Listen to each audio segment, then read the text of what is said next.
La parole est à Monsieur Frédéric Valletoux pour le groupe Horizon et Apparentés.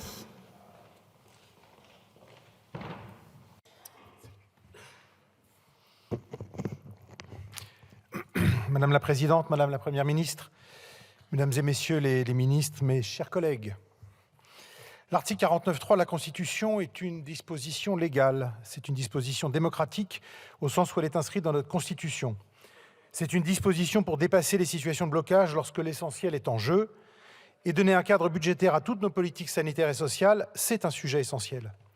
Par contre, la motion de censure, qui est éventuellement son pendant, est aussi une disposition légale, mais c'est surtout un outil politique dont l'efficacité se juge au résultat obtenu, au nombre de voix qu'elle fédère.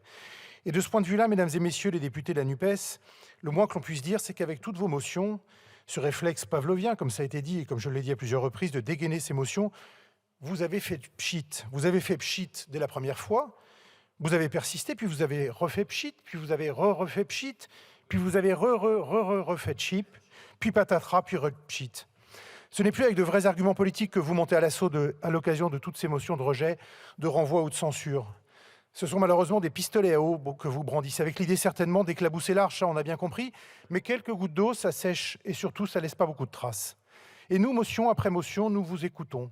Mais surtout, nous vous regardons vous empêtrer dans vos contradictions et vos arguments tirés à boulet rouge.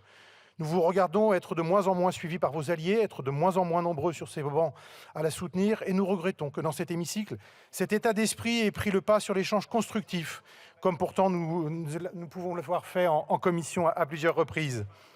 Pour la 5e fois, nous avons beau vous écouter, et nous vous écoutons patiemment, nous n'entendons rien, nous n'entendons aucune proposition structurée, aucun projet alternatif qui puisse surtout fédérer largement dans cet hémicycle et finalement faire une majorité alternative. Car hélas, chers collègues, critiquer ce que propose le gouvernement et la majorité ne suffit pas. Ça ne suffit pas à construire une majorité responsable, cohérente et capable de proposer aux Français un projet qui serait différent du nôtre. Finalement, ce rejet systématique fait surtout naître une forme de regret, celui de ne pas avoir pu percevoir le modèle social que vous auriez souhaité dessiner dans le cadre du PLFSS pour 2024. Mais la réalité reste là.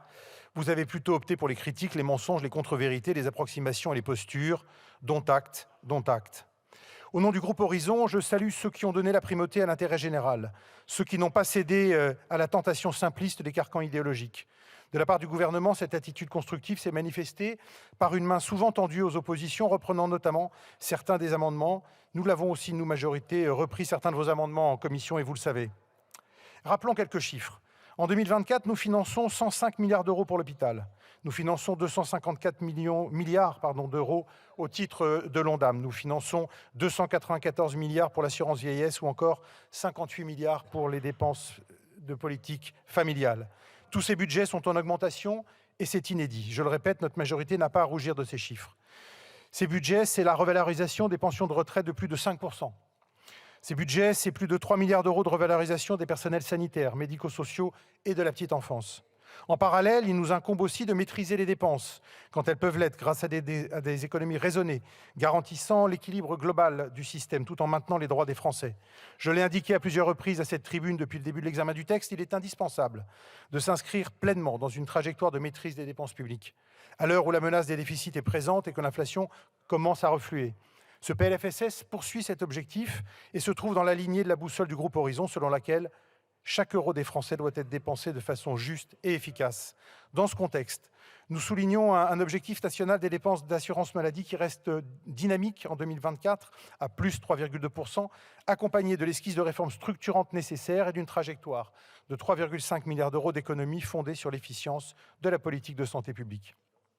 Ces économies s'accompagnent de mesures de responsabilisation des acteurs du système de santé et de mesures de lutte contre la fraude sociale, impératifs d'équité et de justice pour l'ensemble des assurés.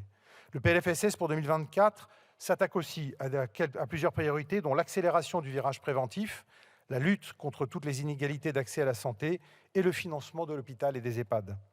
En premier lieu, au sujet de la prévention, qui a été historiquement un parent pauvre des politiques de santé, je me réjouis, et nous devrions tous nous en réjouir, du lancement de la grande campagne de vaccination contre les infections liées au papillomavirus, prise en charge à 100% dans tous les collèges pour les élèves de 5e, la gratuité des préservatifs pour les moins de 26 ans et la prise en charge des protections menstruelles réutilisables pour les jeunes femmes et notamment les plus précaires.